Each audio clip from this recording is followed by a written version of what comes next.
السلام عليكم ورحمة الله وبركاته. ازيكم عاملين ايه؟ يا رب تكونوا بخير. معاكم النهاردة فيديو جديد، وصفة جديدة، وهنعمل النهاردة وصفة كده لدبابيس الفراخ. وصفة مختلفة شوية، طبعا كل الأطفال بتحبها. يلا بينا نشوف هنعملها ازاي مع بعض. أول حاجة هسلق الفراخ بتاعتي بالطريقة المعتادة. معايا حوالي 4 معالق من الزيت، لازم يكون الزيت سخن جدا. خلاص. بعد كده هبتدي ان انا انزل بدبابيس الفراخ واديلها صدمة كده من جميع الاتجاهات زي ما انتوا شايفين. خلاص. بعد كده هنزل عليها بمية مغلية من الكاتل. طبعا ما ينفعش ان انا احط مية باردة من الحنفية، لازم تكون المية مغلية. ولازم مستوى المية يكون مغطي معانا الفراخ. خلاص كده. بعد كده هنزل بالمنكهات العادية جدا بتاعتي بتاعة الشوربة. هنزل ببصلاية، وهنزل بحوالي 3 فصوص من الحبهان. انا بشقهم كده بفتحهم عشان النكهة بتاعته تكون اقوى. وهنزل كمان بورق لوري، وعندي رشة من الفلفل الاسمر ورشة بسيطة من الملح.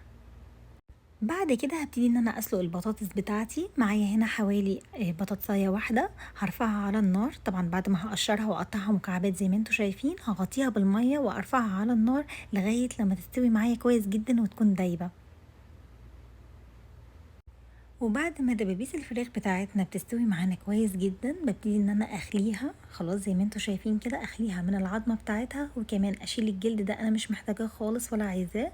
واشيل كمان القطعه اللي تحت دي اللي بتكون في اخر الدبوس من تحت، برضو انا مش عايزاها. واخلي الفصوص كده بتاعت الدبوس على جنب. واحتفظ طبعا بالعظمه بتاعتنا علشان دي الاساس معانا. بعد كده ببتدي ان انا اقطع الفراخ معانا زي ما انتوا شايفين كده لقطع صغيره خالص بالسكينه.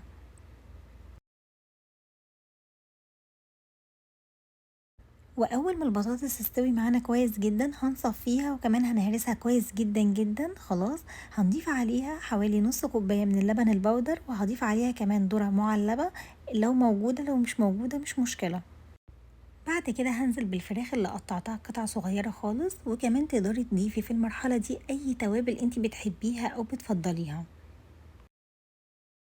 انا هنا ضفت رشة بسيطة من الفلفل الاسمر، وكمان نزلت بمعلقة صغيرة من البابريكا. وبعد كده هعجن كويس جدا المكونات دي كلها مع بعض بشكل كويس جدا، انا عايزاها تكون زي العجينة. بعد كده نزلت بجبنة موتزاريلا زي ما انتوا شايفين، وبرجع اخلطها تاني مع بقية المكونات.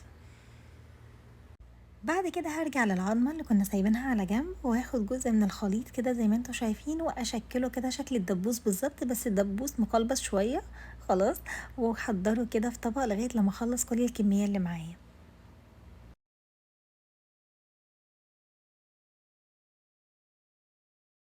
بعد كده هبتدي ان انا اعمل الكفر بتاعنا. هنزل بالدبابيس بتاعتي الاول في الدقيق، بعد كده البيض، بعد كده البقسماط، ويفضل ان البقسماط يكون خشن مش ناعم. وبعد كده هدخله الفريزر لغاية لما يتجمد، بعد كده احمره. يعني مش بحمره على طول. ودي شكل الدبابيس بتاعتنا بعد ما خلصت الكمية كلها. دلوقتي هدخلها الفريزر تتجمد شوية قبل ما احمرها. بعد كده هبتدي ان انا احمرها في زيت غزير زي ما انتوا شايفين كده، وهي مش بتاخد وقت خالص.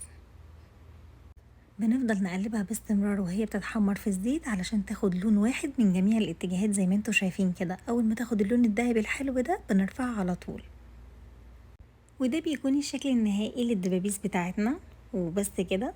الفيديو النهاردة خلص، وصفتنا كمان خلصت معانا. يا رب الفيديو يكون عجبكم، وصفة النهاردة تكون عجبتكم، واشوفكم في فيديو جديد ووصفة جديدة. والسلام عليكم ورحمة الله وبركاته.